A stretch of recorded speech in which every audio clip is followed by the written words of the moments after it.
اس کے بعد منافقین کے ایک اور گروہ کا ذکر ہے جو بادیہ نشین ہیں، بدو ہیں، صحراؤں اور جنگلوں میں رہنے والے. یہ پچھلی 3 آیتیں مدینہ کے اندر رہنے والے منافقین کے بارے میں تھی. فرمایا الاعراب اشد کفرا ونفاقا، اعراب اشد زیادہ سخت ہے. اشد اسم تفضیل ہے، کفرن کفر میں مصدر ہے، ونفاقا اور نفاق میں مصدر ہے. اعراب کفر اور نفاق میں زیادہ شدید ہیں، زیادہ سخت ہیں.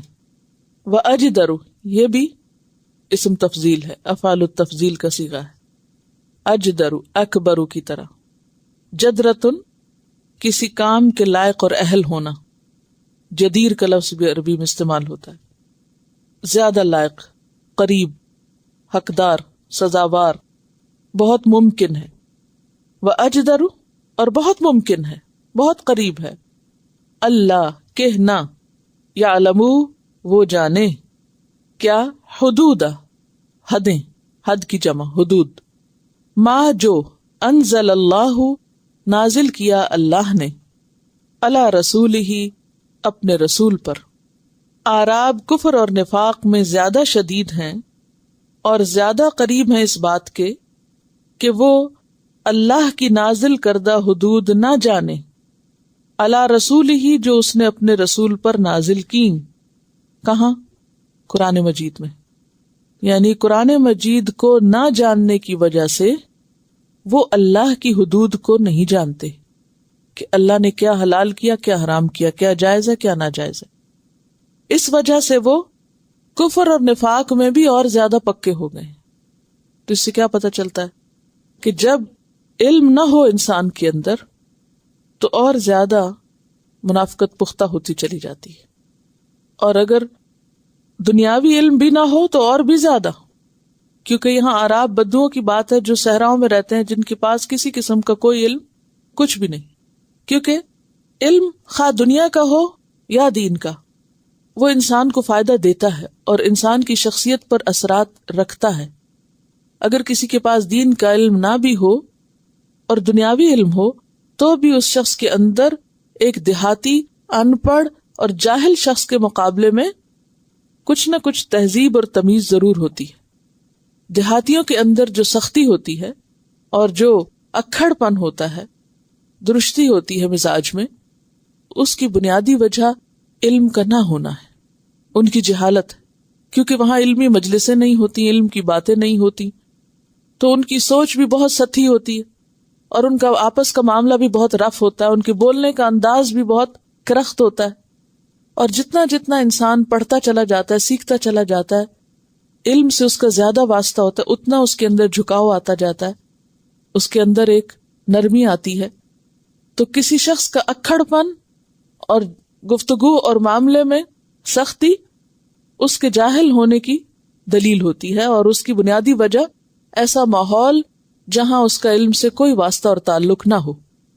شہروں میں پھر بھی کچھ نہ کچھ سیکھنے کے مواقع ہوتے ہیں، لیکن گاؤں میں، دیہاتوں میں، دور دراز علاقوں میں ایسی سہولتیں نہیں ہوتی، لہذا قدرتی طور پر بھی مزاجوں کے اندر سختی آ جاتی. تو بتایا ہی جا رہا ہے کہ مدینہ والے تو نفاق میں پڑے ہوئے ہیں ہی، لیکن جو دیہاتوں میں رہتے ہیں وہ ان سے بھی زیادہ ہیں، ان سے بھی 2 ہاتھ آگے ہیں اور زیادہ شدید ہیں. کیونکہ مدینہ میں جو لوگ رہتے تھے ان کے کان میں کچھ نہ کچھ باتیں پڑتی ہی رہتی تھی، تو ان میں سے کچھ تو ڈاواڈول قسم کے تھے، کچھ زیادہ پکے تھے نفاق میں. لیکن جو لوگ کوسوں دور تھے علم سے، مرکز وحی سے، ان کے اندر اور بھی زیادہ سختی تھی. یہاں ان کا حال بتایا جا رہا ہے.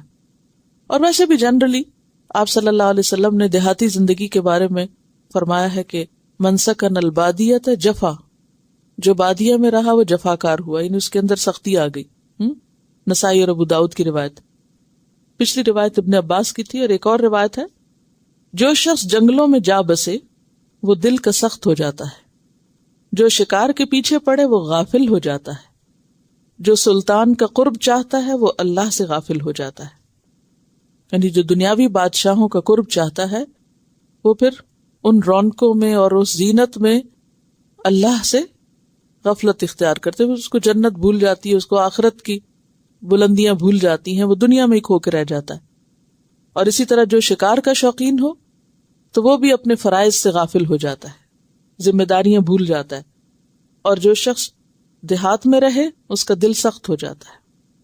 اور اس سختی کی ہم ایک مثال دیکھتے ہیں کہ نبی صلی اللہ علیہ وسلم کی خدمت میں کچھ اعرابی حاضر ہوئے، دیہات سے کچھ لوگ آئے، تو آپ صلی اللہ علیہ وسلم نے اس موقع پہ، شاید حضرت حسن تھے، ان کو پیار کیا، یعنی بچے کو چوما۔ تو انہوں نے حیرت سے پوچھا اتقبلون صبیانکم، تم اپنے بچوں کو پیار کرتے ہو، یعنی ان کو بوسہ دیتے ہو؟ صحابہ نے عرض کیا ہاں۔ تو انہوں نے کہا واللہ ہم تو ایسا نہیں کرتے، ہم اپنے بچوں کو پیار نہیں کرتے۔ تو آپ صلی اللہ علیہ وسلم نے فرمایا اگر اللہ نے تمہارے دلوں سے رحم اور شفقت کا جذبہ نکال دیا ہے تو پھر میں کیا کر سکتا ہوں۔ یہ بخاری کی روایت ہے۔ تو بات یہ ہے کہ اس روایت سے کیا پتہ چلتا ہے کہ عمومی طور پر بدوؤں کا مزاج کیا تھا۔ بچہ ایک ایسی چیز ہوتا ہے کہ جس کو دیکھ کے ہی دل میں پیار اٹھنے لگتا ہے، وہ سو رہا ہو، وہ کھیل رہا ہو، وہ رو رہا ہو تو اس کے اندر ایک محبت اٹھتی ہے۔ لیکن اگر کسی شخص کے اندر بچے کو دیکھ کر محبت کا جذبہ پیدا نہیں ہوتا اور پیار کرنے کو اس کا دل نہیں چاہتا تو اس کا مطلب یہ ہے کہ اس کا دل سخت ہے۔ اور اعراب اس چیز کو اپنی شان کے خلاف سمجھتے تھے، یعنی ہماری جو شان ہے یا ہماری جو ایک بڑائی ہے اس میں شاید کمی ہو جائے کیونکہ ہم دوسروں کے سامنے کمزور نظر آئیں گے۔ وہ محبت کے اظہار کو اپنی کمزوری جانتے ہیں۔ یہ بتا رہی ہیں کہ ان کی جب بڑی بیٹی پیدا ہوئی تو ان کے ہسبینڈ اس کو اٹھا لیتے تھے، پیار کرتے تھے، تو باقی لوگ جو تھے وہ اعتراض کرتے تھے کہ شرم نہیں آتی تم اپنی بچی کو پیار کرتے ہو۔ یعنی آج بھی گاؤں میں اس طرح کے طریقے یہ جہالت کی وجہ سے ہے اور جاہلانہ زندگی کی وجہ سے ہے جو عام طور پہ دیہاتوں میں پائی جاتی ہے، کیونکہ تعلیم اور تہذیب سے دور ہوتے ہیں تو اس وجہ سے قدرتی طور پر ان کے اندر یہ عادات عام ہو جاتی ہیں اور ان کے اندر گہرا شعور بھی نہیں ہوتا اور چیزوں کو صرف ظاہری اور سطحی طور پر دیکھتے ہیں۔ تو ان کے بارے میں فرمایا کہ وہ اور بھی زیادہ نفاق میں آگے۔ واللہ علیم حکیم، اور اللہ جاننے والا ہے، حکمت والا ہے، یعنی اسے اپنی مخلوق کا حال سب پتا ہے۔